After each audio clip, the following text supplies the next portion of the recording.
A Cidade Conference apresenta Marcos Madaleno.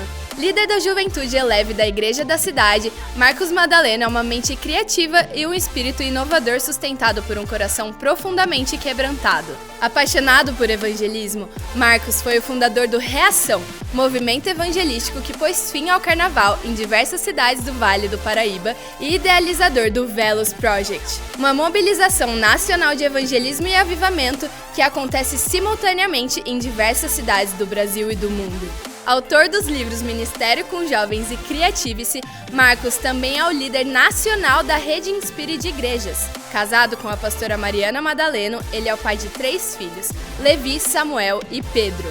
Vamos receber com muita alegria e uma grande salva de palmas nosso preletor convidado, Marcos Madaleno.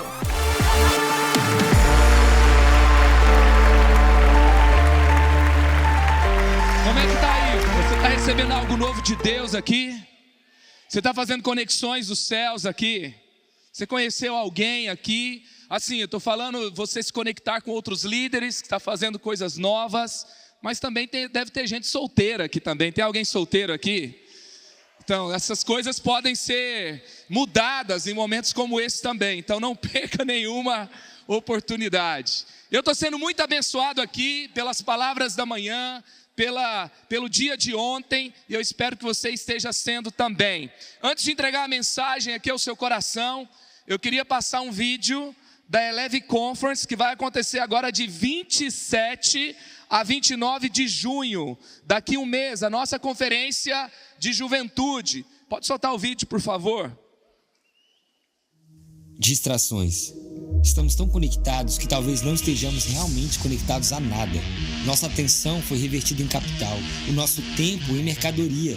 O nosso ser é levado a navegar freneticamente sem destino claro, absorvendo estímulos, acelerando pensamentos, desviando do caos que parece mais perto a cada dia. Por isso, decidimos olhar para Ele e todas as outras coisas parecem encontrar o seu lugar. Contemplamos a Ti e passamos a criar. Mergulhamos no que Ele diz e aprofundamos o nosso pensar. Desejamos a Ti, somos satisfeitos. Paramos tudo só para Te encontrar. Nós estamos fascinados.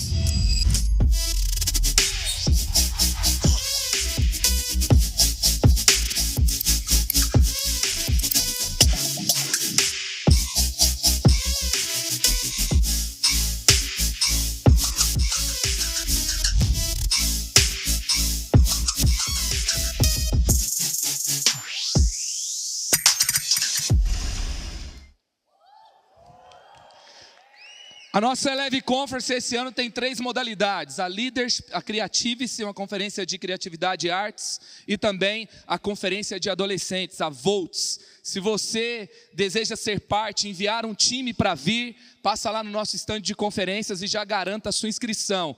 Você que é pastor, que está aqui, que ainda não faz parte da Rede Inspire, passe no nosso stand ou leia esse QR Code aqui agora. Você vai marcar um horário para tomar um café com a gente lá no escritório da rede e conhecer um pouco mais a Rede Inspire. Você precisa colocar em prática aquela palavra do pastor Miguel Show ontem, tá? Você tem que sair daqui já dentro desse movimento que Deus tem levantado para transformar realidades e igrejas no Brasil e no mundo. Então você pode ler esse QR Code, só passar lá, então você vai receber o horário, e então nós vamos tomar um café com você lá na Rede Inspire. Vamos orar? Coloque o seu coração diante de Deus.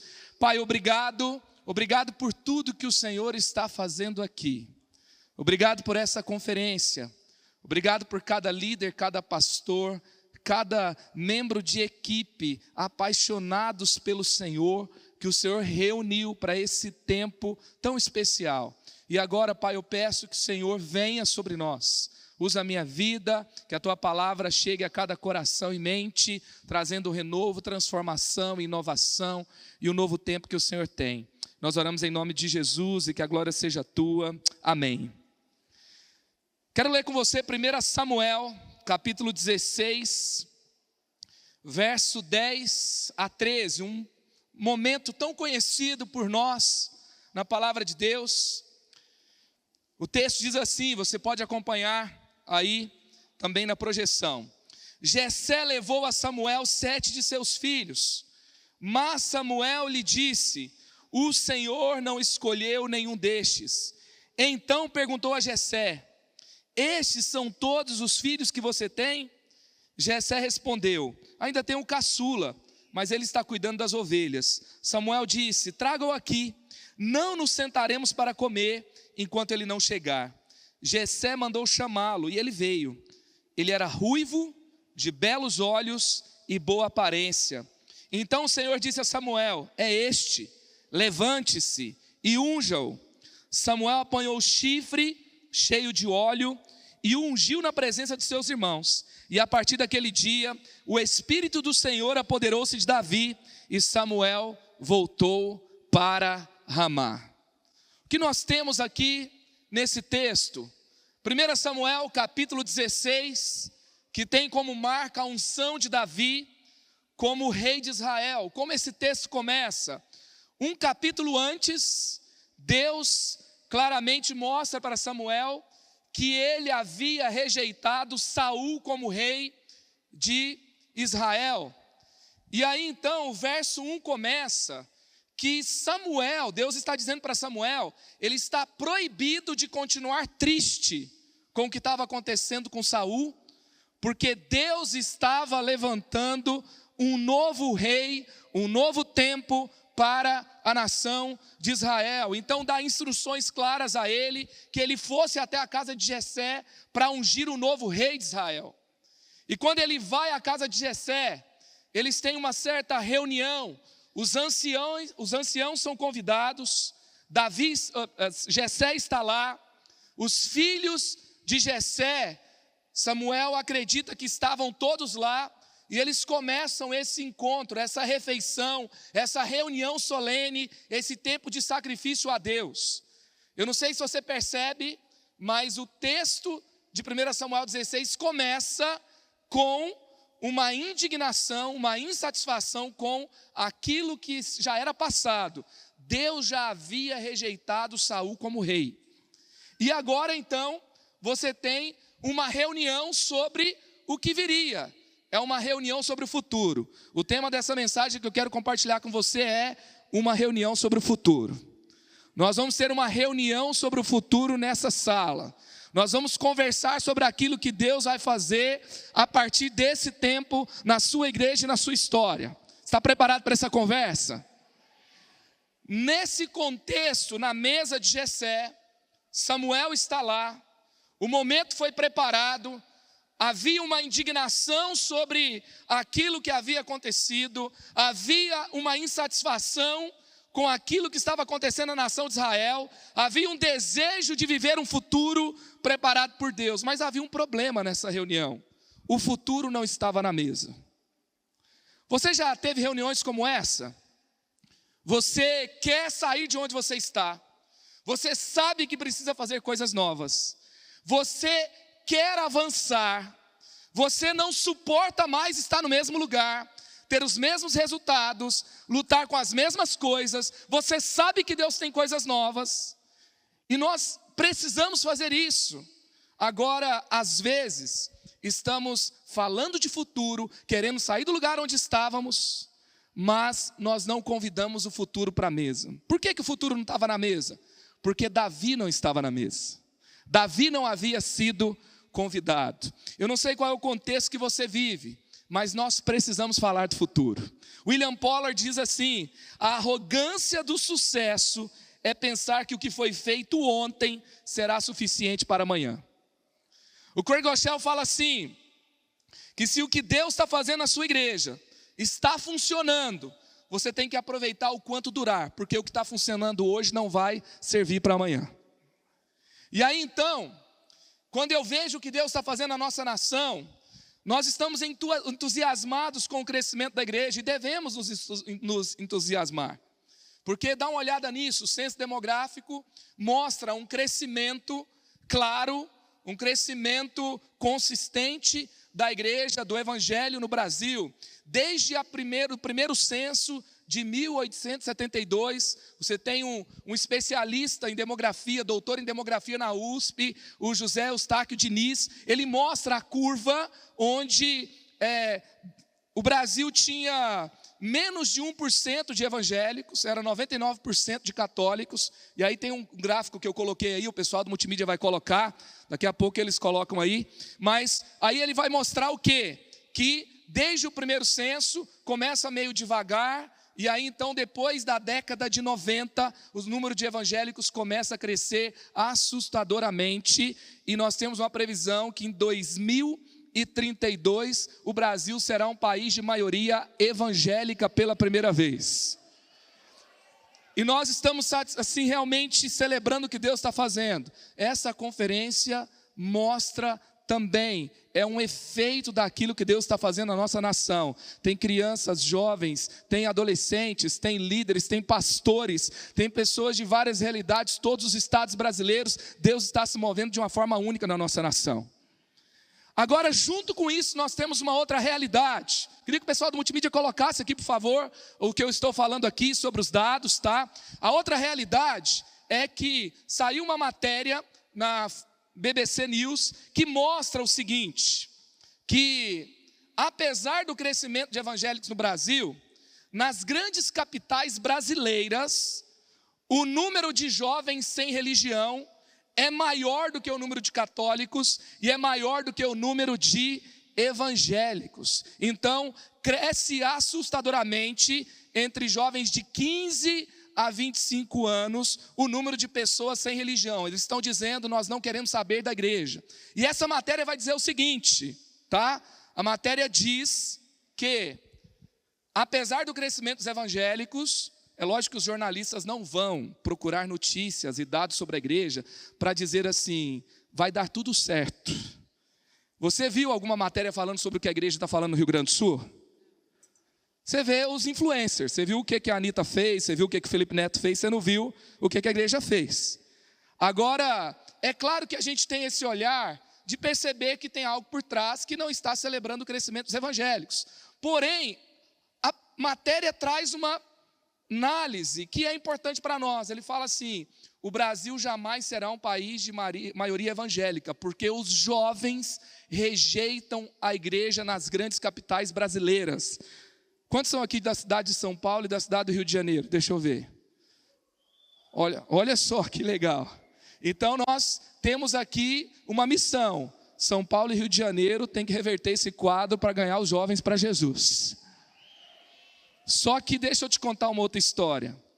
Esse não é um problema exclusivo de São Paulo e de Rio de Janeiro. Por quê? Tim Keller, no seu livro Igreja Centrada, ele vai dizer o seguinte, que não importa se você está longe de um centro urbano como uma metrópole, a cidade está indo até você. O que é realidade em São Paulo, o que é realidade no Rio de Janeiro, vai ser realidade nas capitais brasileiras e vai ser uma realidade no Brasil e cada vez mais rápido. Você concorda comigo? Então o que a pesquisa mostra? Que apesar do número de evangélicos que cresce, apesar de que a gente tem mais templos evangélicos do que escolas e hospitais, tudo bem que não contaram o número de botecos nessa matéria que fizeram também, você tem um alerta. Os jovens não estão indo para a igreja, não estão conectados com a igreja. Tem uma pessoa que foi entrevistada, eu não sei por que não está aparecendo aqui no meio, está tudo lá direitinho. Marcão, ajuda a gente, por favor. Tem a Mariana, que foi entrevistada nessa matéria, e ela mostra como é aqueles que responderam a pesquisa que não querem saber da igreja. Então a Mariana vai dizer o seguinte, eu acredito em tudo, principalmente em Deus e em Jesus, e acredito também em Umbanda, energias, e ela vai dizer horóscopo, uma série de coisas, Palmeiras, todas essas coisas aí. E aí, o que acontece, gente? Você abriu aquele Instagram e viu assim, 100% Jesus, signo de Sagitário. Eu acredito em tudo e não acredito em nada. Eu estou aberto a crer, mas é o que acontece na Babilônia, no conceito bíblico. Não é que a fé deixa de existir, é que a fé não tem mais um papel essencial na vida das pessoas. eu quero experimentar, eu quero sentir, eu quero ter um determinado prazer, eu quero buscar uma solução de fé, mas eu não quero me comprometer com absolutamente nada. E também vem, esse dado acontece junto com muitas igrejas que fizeram o quê? Coisas erradas. Muitos líderes que se tornaram escândalos. E aí você tem uma rejeição dos mais novos à igreja. Isso tem muito a ver com o texto que eu li com você. Havia um profeta, Samuel estava vivo. Samuel tinha ungido Saul porque o povo tinha pedido um rei. A voz de Deus estava com Samuel, mas no reino, no palácio, nas principais decisões, naquilo que governava a nação, a fé em Deus já não era algo central. E agora Deus está levantando um profeta para mudar o curso da nação. E a mudança do curso da nação vai passar por um adolescente com 16 anos de idade. Ou seja, o futuro que Deus tinha para gerar naquela nação inteira tinha a ver com a nova geração. E quando o Billy Graham, em 1998, ele fala no TED Talks, que é aquele evento de tecnologia, entretenimento e design que começa no Vale do Silício e vai gerar uma grande influência de inspiração e também formação de opinião ao redor do mundo. Ele vai falar sobre o que aconteceu no tempo de Davi. E ele fala que Davi, ele levou Israel para 150 anos à frente do seu tempo, quando ele governou Israel. Ele domina a tecnologia do ferro, e ele então, economicamente, militarmente, culturalmente, em todas as áreas, no conhecimento, ele prepara o seu filho Salomão, que leva então também o reino para um outro nível, para um outro tempo. Ele leva Israel para 150 anos em direção ao futuro. Deixa eu te dizer algo. Deus já te deu pessoas, Deus já te deu recursos que vai levar a sua igreja para o futuro. Eles estão lá. Agora eu pergunto para você, eles estão na sua mesa? O que aconteceu foi que Jessé não colocou Davi na mesa. Eu queria entender com você aqui a mentalidade de Jessé. E depois nós vamos entender a mentalidade de Samuel. Nós vamos desconstruir no nosso meio a mentalidade de Jessé. E Deus vai construir no seu coração, na sua liderança, na sua igreja, uma mentalidade de Samuel. O que acontece com Jessé? Jessé é esse que rejeita o futuro. Por quê? Porque Jessé rejeita o que não está pronto. Gente, Davi é um adolescente. Davi é um adolescente. Se você tem mais de 25 anos de idade, eu queria que você fechasse os olhos agora, aonde você está, e você vai ver uma imagem na sua frente. Essa não é uma palestra coach, nem é uma regressão, nem é uma hipnose. Só vou pedir para você ver uma imagem na sua frente. Quem que você vai ver? Você vai se ver com 16 anos de idade. Veja você agora, 16 anos de idade. Você está numa conferência de pastor hoje. Você pagou, você investiu na igreja, no reino de Deus nesse tempo. Mas aonde você estava com 16 anos de idade? Você está vendo uma pessoa extremamente madura aí, equilibrada, sábia, cheia da presença de Deus. Com 16 anos de idade eu estava desviado, gente. Aonde você estava com 16 anos de idade? Agora pode abrir os olhos. Por que Jessé não convida Davi? Existem várias possibilidades.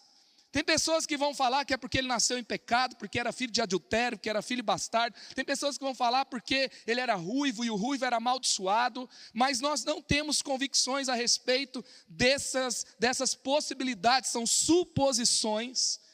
Mas um fato eu sei, os outros eram mais velhos e Davi era mais novo. Ele não era alto e formado, com um corpo formado como seus irmãos. Ele também era meio artista, ele era poeta e músico. Então, os pais poderiam ter uma família como a família de Jessé, filho de Obed. Ele poderia contratar mercenários que eram pastores pagos para cuidar das ovelhas, mas na hora de resolver o problema, Samuel está chegando, Samuel é aquele que unge reis, Samuel é aquele que é juiz sobre Israel, foi juiz por muito tempo, ele é extremamente respeitado, a reunião é importante, os anciãos foram convidados, ele precisa entregar uma mesa organizada, uma mesa bonita, um dia solene, um momento histórico. Então ele vai pensar, não, Davi não está pronto para essa reunião, vamos botar ele para cuidar das ovelhas e vamos chamar todo mundo. Então a mentalidade do passado tem dificuldade de trazer quem não está pronto, porque ela não consegue enxergar o potencial que não foi lapidado ainda. Segunda coisa, remove da mesa quem é diferente. Eu não tenho certeza sobre as suposições que se tinha sobre quem era ruivo, mas Davi era mais novo e Davi era ruivo. Tem gente que gosta de tudo uniforme, todo mundo pensando igual, ninguém pensando diferente, ninguém fazendo pergunta estranha, ninguém de meios diferentes. Então ele vai lá e tira Davi da mesa. Também condena o que é imprevisível, o que é incompreendido. O que você tem aqui? O adolescente, gente, você vai receber uma visita importante na sua casa. Você falou para o seu filho, você falou para sua filha do jeito que ele tem que se comportar. Eu não sei porque você deu um workshop de 1 hora, não foi? E deu tudo certo, não foi? Tudo certíssimo, maravilhoso. Aí o que acontece? É imprevisível, tá? Vamos lembrar daquele time, né? Imagina se Samuel é palmeirense. O que Davi ia falar? Lógico que ia zoar que o Palmeiras não tem mundial, gente. Porque ele é um adolescente, ele não vai saber se controlar, ele vai brincar, ele acha que ele cuidou de tudo, mas fica uma meia suja no meio da sala. Fala na hora que não deveria.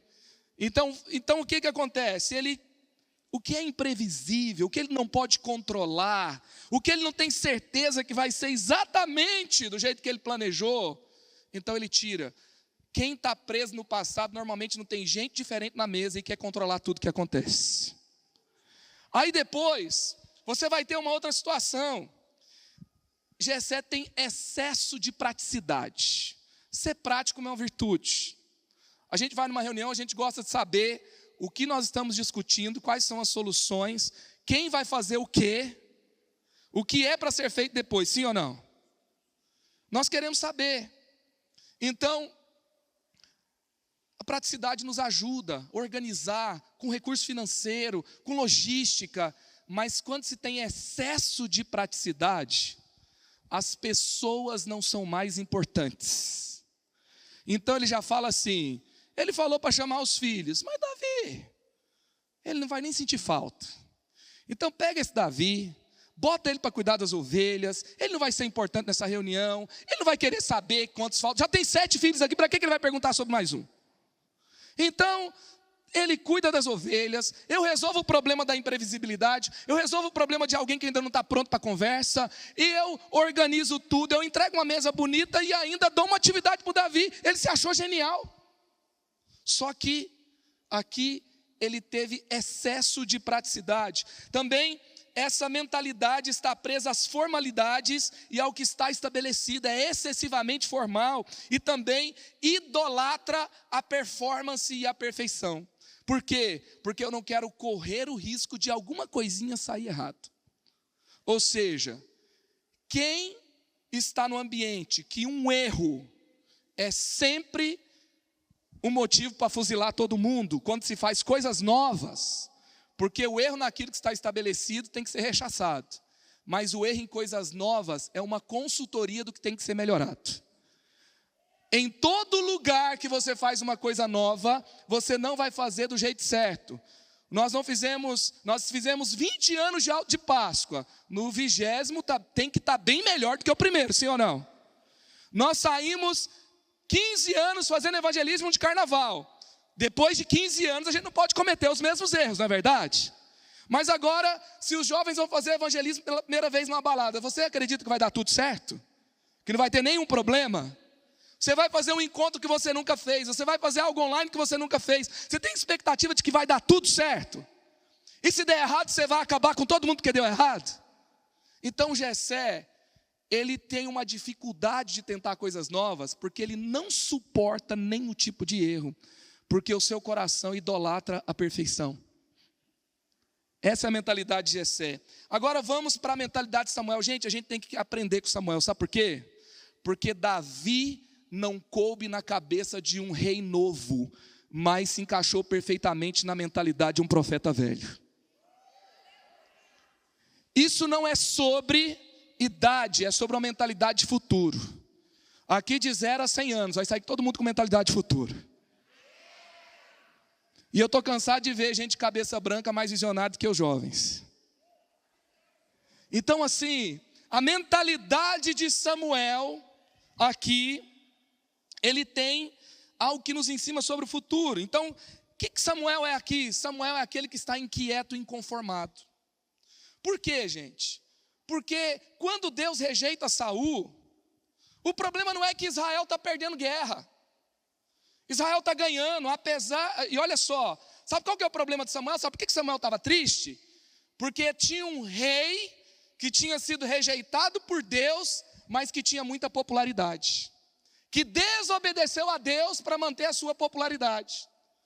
Agora, Samuel é aquele que, apesar do sucesso, ele percebeu que Deus não se movia mais naquele momento, naquele rei, naquela nação, e ele começa a ficar inquieto, porque mesmo que tenha resultados, mesmo que a nação estava prosperando, mesmo que a nação estava vencendo guerras, naquele momento que ele unge Davi, ele está inquieto porque ele sabe que a nação pode ser melhor, e que a nação pode caminhar para um futuro diferente. O inovador, ele não se conforma. A sua equipe tem que ficar meio assustada com você, que você termina uma conferência incrível, um culto incrível, tem muitas decisões por Jesus, e você está inquieto, inconformado, porque tem coisas maiores adiante do que qualquer coisa que ficou para trás, e você está com a mente no futuro, você está ocupado com o futuro, você está inconformado, você tem áreas da sua igreja que está indo muito bem, mas a área da ação social não está, o evangelismo não está, a adoração não está, e você está inquieto, você está inconformado, porque Deus pode fazer coisas maiores. Também ele experimenta todas as possibilidades, ele vai conversar com cada filho, gente. Ele não fica com o primeiro ou com o segundo, ele também faz as perguntas corretas, ele não fica com as respostas prontas e óbvias, ele busca respostas mais profundas, porque ele pergunta, deve ter mais um. Outra coisa, ele discerne os tempos. Ele não é atropelado pelos tempos, ele não é atropelado por inteligência artificial, ele não é atropelado pelas pautas das ideologias, da sustentabilidade, da questão de gênero, porque ele discerne o tempo, e quando ele discerne o tempo, ele não está apenas numa guerra, ele está com Deus, e Deus está acima da guerra, então Deus não está preocupado, Deus não está com medo, Deus está no governo, e ele discerne, ele ouve com Deus, ele vê com Deus, e ele tem uma resposta para o tempo, e ele lidera o povo para um novo tempo, e então ele cria futuro com Deus. Outra coisa, ele ouve a Deus. No final das contas foi Davi, não é porque Samuel achou ele bonito, não. Na verdade não tinha nem explicação por ser Davi. 7 filhos, um deles alto e forte, com o posto de um rei, com o corpo de um rei, com postura de rei. E ele vai pegar o mais novo que estava cuidando das ovelhas, por quê? É porque Deus falou. É simplesmente por causa disso. E também ele vê o que não é óbvio, ele acredita em pessoas diferentes, que é Davi, e ele coloca diferentes gerações na mesa. Eu queria caminhar um pouco mais com você aqui sobre isso, sobre a mentalidade de futuro. Quantos aqui realmente percebem que nós como igreja precisamos abrir os olhos para ir para o futuro que Deus tem para nós? Nós precisamos olhar para o que Deus está nos mostrando. Então a mentalidade de futuro, ela é como? Tem algumas marcas sobre a mentalidade de futuro, tem algumas máximas. Por exemplo, experimentar é o novo planejar. Tá? Jessé levou a Samuel 7 de seus filhos, mas Samuel lhe disse, o Senhor não escolheu nenhum desses. Então, às vezes nós estamos planejando há tanto tempo, sabe aquele negócio que você tem algumas coisas que a gente pensa em fazer na igreja que às vezes fazem 10 anos, gente. E aí você fala assim, por que você não fez ainda? Não é porque a gente não está pronto. Eu estou cansado de ver pastor falar assim, e aí como é que está o evangelismo? Ele fala, não, a gente ainda está consolidando, a gente ainda está preparando, a gente ainda está fortalecendo, e talvez no ano que vem, ou no outro ano, só que ele está 10 anos falando a mesma coisa. Por quê? Porque ele acha que tem que ser perfeito para fazer uma coisa que nunca fez. E às vezes quando nós experimentamos, quando você tem uma coisa feita, você pode melhorar o que foi feito. Agora se você não tem nada, você vai ter que começar do zero e no outro ano de novo. Tem coisa que tem que começar esse ano na sua igreja. Aí você vai orar, você vai estabelecer um líder. Ah, mas eu não achei um líder que está pronto. Ou ele vai melhorar ou Deus vai mandar outro. Começa com o que você tem, ué. Ah, mas eu ainda não tenho dinheiro.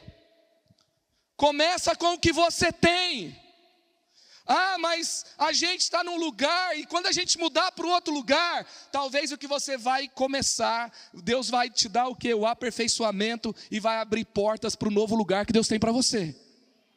Não rejeite o lugar que Deus te deu. Faça o melhor com o que você tem, experimente coisas novas. Samuel foi perguntando, é esse, não é? Aquele, não é? É esse, não é? Ele foi experimentando, ele foi conversando, ele foi olhando no olho. Deixa eu dizer algo, às vezes as portas não estão fechadas, elas só não podem ser acessadas pelos velhos caminhos. Então é tempo de experimentar coisas novas. Segundo, a mente criativa está sempre inquieta. Então perguntou a Jessé, estes são todos os filhos que você tem? Gente, quando Samuel pergunta, aqui tem algo muito grandioso, sabe? Essa inquietação, depois de ter ouvido a voz de Deus, Deus tinha falado com ele, sim ou não? Deus tinha falado que não era o outro, sim ou não? Quantas vezes Deus falou algo com a gente vai lá e tenta e volta e fala assim, não, eu tentei, mas não deu certo. Só que quando ele vai, ele tem tanta convicção do que Deus falou, que era para ungir o novo rei, que ele não considera que Deus errou ao falar, ele considera que tinha um erro humano na questão. Não é que não havia ali o rei que Deus havia falado, é que alguém tinha tirado quem era de Deus da mesa. Ou seja, Deus não errou, o erro está na gente. É por isso que eu tenho que estar inquieto, é por isso que eu tenho que me perguntar de novo, não tem mais um? Não tem alguém em pecado? Não tem alguém que não foi incluído? Não tem uma coisa que eu ainda não fiz? Gente, o paizão falou aqui que isso aqui era só mato.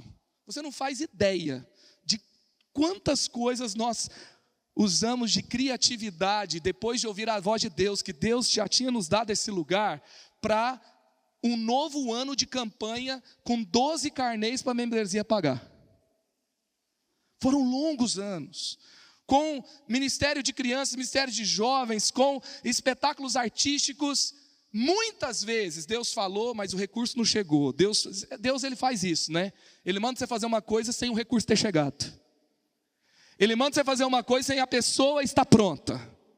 Ele manda você fazer uma coisa que você não sabe como tem que você começa. E você não pode, nesse caminho, olha, a história é feita com Deus assim. Se você não aprender a ser inquieto com Deus e conversar com Ele mais uma vez, e conversar com as pessoas mais uma vez, e estudar o caso mais uma vez, e trazer mais gente que não está lá, você nunca vai viver o que Deus tem para você. Receba a bênção da mente inquieta, inconformada, porque você não pode parar até que Deus cumpra tudo aquilo que Ele te enviou a fazer. Sempre será cedo demais para desistir. Então a mente criativa está inquieta. Outra coisa, o futuro tem marcas no coração das pessoas. Como que Samuel descobre que era Davi, gente, também? Porque Deus mostra para ele como é que ele age. Então, verso 7, o Senhor contudo disse a Samuel, não considere a sua aparência nem a sua altura, pois eu o rejeitei. O Senhor não vê como o homem vê a aparência, mas o Senhor vê o coração. Toda vez que a gente só quer fazer uma coisa, sem ver o coração das pessoas, a gente se lasca. Toda vez que a gente despreza a dor que as pessoas têm, que a gente despreza a história das pessoas, por que a nova geração às vezes não quer saber de igreja? Porque muitas vezes nós apenas estamos fazendo um show num auditório, um culto perfeito, sem se importar quem são as pessoas, aonde elas estão, que dores elas têm. Elas entram e saem, ninguém sabe nem o nome. Então eles estão dizendo o seguinte: eu acredito em tudo, mas eu não acredito em lugares onde eu não sou nada. Inclusive nós não podemos fazer ministério para a nova geração, a gente tem que fazer ministério com a nova geração. A gente não pode fazer ministério para as pessoas, a gente tem que fazer ministério com as pessoas. Lá no mercado de trabalho eles estão dizendo: olha, trabalha de manhã, de tarde, de noite, de madrugada e você vai ser promovido, você vai ganhar bônus. Estão dizendo: comece o seu próprio negócio e rala, porque você vai ser multimilionário, você vai ter a startup, você vai ter o unicórnio, você vai ser um dos maiores empresários do mundo. Ele vai para a sala de aula, o professor está discursando e falando: olha, a gente vai ter que mudar essa crise de meio ambiente, a gente vai restaurar, replantar o planeta, a gente vai derrubar o racismo, a gente vai derrubar essa construção de estereótipos, a gente vai fazer desse mundo um lugar melhor. Aí ele chega na igreja, ele senta, e ele, às vezes é um pastor que nem cita o preconceito, a crise ambiental, os problemas do mundo, e depois a gente vai reclamar porque que a Anitta está pastoreando o coração deles. Então, esse ambiente de ver o coração das pessoas, é um ambiente onde Deus nos mostra um novo tempo. Quando você ouve o que as pessoas têm a dizer onde você está, você fica assustado com tantas ideias que elas têm. As novas propostas de inovação, tudo passam por essa questão. Eu queria mostrar rapidamente algumas imagens. Nós trouxemos alguns novos líderes para a igreja, para a juventude. Isso é uma marca que a gente sempre tem nesta igreja. Eu fui colocado na mesa muito novo por causa desse conceito e por causa dessa visão do coração de Samuel que Deus deu para o pastor Carlito. E esse ano nós estamos vivendo um novo tempo na juventude, o ano passado, e nós trouxemos novos líderes. E aí nós começamos, eu queria passar as próximas imagens para você ver algumas iniciativas que nasceram, um novo nome para o ministério que saiu de livre para bold, um novo nome para os adolescentes que saiu de extreme, porque a gente leu que a palavra extrema, a palavra extreme já não comunica mais para o novo tempo. Tudo que a juventude não quer é gente extremista. Antes era o que? Adventure, radical, e hoje está ligado a outra coisa. Então a gente vai trabalhar o Volts, e aí então nós passamos com esses novos líderes, o Elton, o Ala, o Bruno, o Tiago, os novos líderes na juventude. Nós começamos a viver coisas que a gente não tinha vivenciado ainda. Então, o futuro tem marca no coração das pessoas. Uma vez eu fiz uma conversa com o college e eles começaram a me falar sobre o que eles queriam ver na igreja que não tinha ainda. Eles não falaram Black Magic, a gente ainda não estava tão bem de câmera. Eles não falaram telão de LED, esse telão não tinha chegado ainda.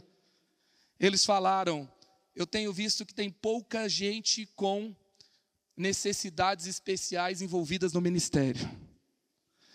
Eu queria criar um jogo.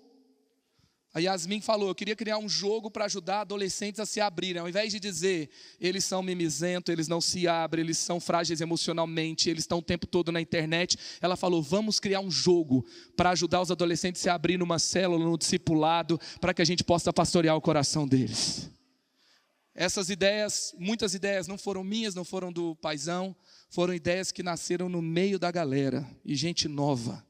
E claro, muitas nasceram nas nossas mesas também, mas o problema não é as nossas ideias, o problema é a gente não incluir os que podem trazer coisas novas e ouvir o coração das pessoas. E também, o líder do futuro gera confiança e pertencimento. 1 Samuel 16:12, Jessé mandou chamá-lo. Esse que foi rejeitado da mesa, como é que Samuel recebe? O que estava cuidando das ovelhas, o que foi chamado dos seus irmãos quando ele vai na guerra como um coração mau, como alguém presunçoso quando ele vai na batalha ali mais à frente com Davi. Então ele tinha uma rejeição dos seus irmãos, ele foi rejeitado pelo seu pai, mas quando ele entra na cena, como Samuel recebe? Jessé mandou chamá-lo, e ele veio, no verso 12, ele era ruivo, de belos olhos e boa aparência. Uma das marcas do futuro que nós precisamos considerar é pertencimento. A juventude, a nova geração, a igreja do futuro, ela precisa botar a mão na massa, não somente frequentando o culto e sendo mais uma pessoa nas suas redes sociais. Eles precisam ter uma família espiritual onde estão, porque informação, tecnologia, entretenimento, eles vão encontrar em tudo que é lugar, mas muitas vezes eles não têm uma família de fato para se sentir parte, e quem não sabe a que local pertence vai se adaptar ao local que está. Às vezes, gente, olha só, o menino tem crise, tem problema, e dentro de casa tem uma conversa muito boa. É assim, você fez a tarefa? Você comeu? E todo mundo no celular. E tudo que ele começa a falar, você chama ele de esquerdista logo, que ele está em pecado, que é tudo problema. Aí ele chega na faculdade. Aí na faculdade ele vai encontrar um grupo dizendo: nós somos jovens, nós somos inteligentes, nós temos uma causa, nós podemos mudar o mundo, nós somos jovens, coloridos e incríveis, e aqui você tem uma família. Não é isso que acontece? Em nome de Jesus, eles vão encontrar família aqui dentro. Uma vez eu fui evangelizar uma pessoa no meio do carnaval, a Fabiana. Eu falei: como é que você foi parar nessa escola? Eu queria saber sobre a cultura dela. Eu queria saber, eu não estava julgando ela. Ela começou a abrir o coração. E ela falou: eu cheguei em São Paulo, eu vim de São Luís do Maranhão. Eu amo festa, eu não tinha amigos nessa cidade. E o cobrador de ônibus me chamou para o samba do sábado. E ali eu encontrei uma família. Essa pessoa migrou de um estado para o outro. E quem chegou primeiro para oferecer uma família dela não foi a igreja, foi uma escola de samba. A igreja tem que chegar primeiro, a igreja tem que acolher, os nossos GDCs têm que avançar, o nosso discipulado tem que ser forte. Nós não podemos ter apenas igreja show, igreja que faz conferência. A igreja está muito apegada a apenas redes sociais, conferências e cultos. Nós temos que ser uma igreja que tem evangelismo, que tem voluntariado forte, que tem GDC, que tem aconselhamento, que tem o suporte e ação social forte. Nós somos a família de Deus na terra, nós não somos casa de show.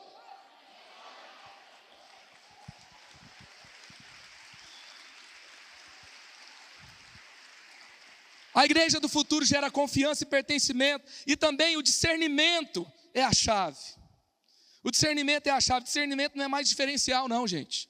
Tem gente que vai falar assim: não, a gente discerne, aqui é o nosso diferencial. Não, discernimento a partir de agora é sobrevivência. Quem não discerne os tempos vai ser atropelado pelos tempos. Quem discerne os tempos com Deus não vai ter que ler os tempos, vai liderar os tempos com Deus. Davi começa um movimento onde, quando ele transiciona para a nova geração, Salomão, ele foi rejeitado por Jessé, mas ele foi acolhido por Samuel. O que Deus estava fazendo naquele tempo não se perdeu, não foi um divórcio. Lá no Salmo 90 fala que uma geração vê os feitos de Deus, mas a próxima vê o seu esplendor. Quando não se perde o que Deus está fazendo no tempo, a próxima geração, aquilo que era feito de Deus, se torna o extraordinário de Deus. Então Samuel foi o instrumento de Deus para que Davi não perdesse o que Deus já tinha feito naquele tempo, porque Satanás estava agindo, mas o mover de Deus era muito maior. Então ele não perde, e ele então acolhe, o pertencimento está ali, e ele transiciona para Salomão. Você vai ver uma rainha de Sabá saindo do reino mais distante, porque o reino mais influente da terra, o que tinha de mais tecnologia, o que tinha de mais potência financeira, não era no mundo, era no reino de Deus. Você está entendendo o que Deus quer fazer? Amém? E deixa eu te falar uma coisa: a genialidade de Samuel não vinha das suas ideias originais, vinha da sua obediência a Deus. Essa é a genialidade de Samuel. E aí eu queria muito trabalhar algo com você aqui.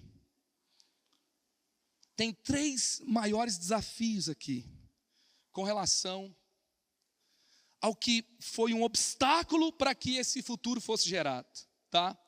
Então, o primeiro obstáculo que nós temos que vencer com relação à troca de mentalidade. Quantos querem viver de fato uma troca de mentalidade aqui? Olha só, o primeiro obstáculo que eu vejo aqui é o comodismo emocional. 1 Samuel 16:1, o Senhor disse a Samuel: até quando você irá se entristecer por causa de Saul? Eu o rejeitei como rei de Israel. Encha um chifre de óleo, vá a Belém, e eu enviarei a Jessé. Escolhi um de seus filhos para fazê-lo rei. Olha para mim. O problema não é Samuel ficar triste, porque eu e você ficamos tristes e muitas vezes, sim ou não? Só que ele está dizendo: até quando? O problema não é a tristeza, é o comodismo emocional. Às vezes você fica alegre, às vezes você fica triste, só que tem gente que fica empolgado demais com coisa que não deveria por muito tempo. E tem gente que fica triste demais por mais tempo que deveria. Ei, passou o tempo desse luto. Até hoje você está chorando por um membro que saiu da sua igreja 10 anos atrás, pelo amor de Deus. Você não achou o seu Davi que você está chorando por Saul até hoje. Está cheio de gente na sua equipe, você está falando, mas aquele pastor que dividiu a igreja, ele era um pastor, ele me deu tanto problema. Aí você não consegue confiar em ninguém, porque o outro deu problema. Sabe, Deus questiona duas coisas. Até quando e por causa de Saul? O nosso coração vai se entristecer, mas não pode ser por mais tempo que deveria, com mais intensidade que deveria, e não pode ser pelo motivo que não deveria. Eu vou me entristecer porque tem jovens hoje que não tem na igreja. Eu vou me entristecer porque tem divórcios acontecendo na cidade. Eu vou me entristecer e eu vou orar, e eu vou fazer alguma coisa, e eu vou olhar para frente, e Deus vai me dar a ferramenta, mas eu não vou ficar no lugar de luto que Deus não falou que é para eu ficar. Então o comodismo emocional nos tira do futuro, nos tira do tempo novo. Outra coisa, medo paralisador. 1 Samuel 16:2, Samuel porém disse, como poderei ir? Saul saberá disso e me matará. O Senhor disse, leve o novilho com você e diga que você foi sacrificar ao Senhor. Medo. E se as pessoas não aprovarem? O bispo Júlio estava me contando ontem, que 1 ano antes da pandemia, o seu filho de 17 anos de idade, o Luiz, falou, pai, ele disse que ele começou a conversa assim, pai, você está com fome? Ele falou, não, por quê? Porque quando você está com fome, você não tem paciência. E aí ele pega e começa a falar, então, o logo da igreja tem que caber dentro do quadradinho do aplicativo. Culto não se transmite no Facebook, tem que ser no YouTube. A igreja tem que ter aplicativo. E ele começa a falar tudo o que estava acontecendo. Aí o bispo Júlio falou assim, ele me permitiu contar essa história. Ele falou assim, você tem coragem de mudar isso aí? Eu não tenho, porque como é que eu vou tirar o culto de maior audiência de uma plataforma e colocar em outra? E aí no final das contas ele fala, você poderia convencer a equipe disso? E aí ele vai e traz para a equipe, faz a apresentação para mudança de logo, mudança de plataforma, mudança de tecnologia, mudança. E aí então eles começam a viver essa mudança. Ele traz um menino de 17 anos para a mesa. 1 ano depois vem a pandemia. A igreja estava pronta para o novo tempo.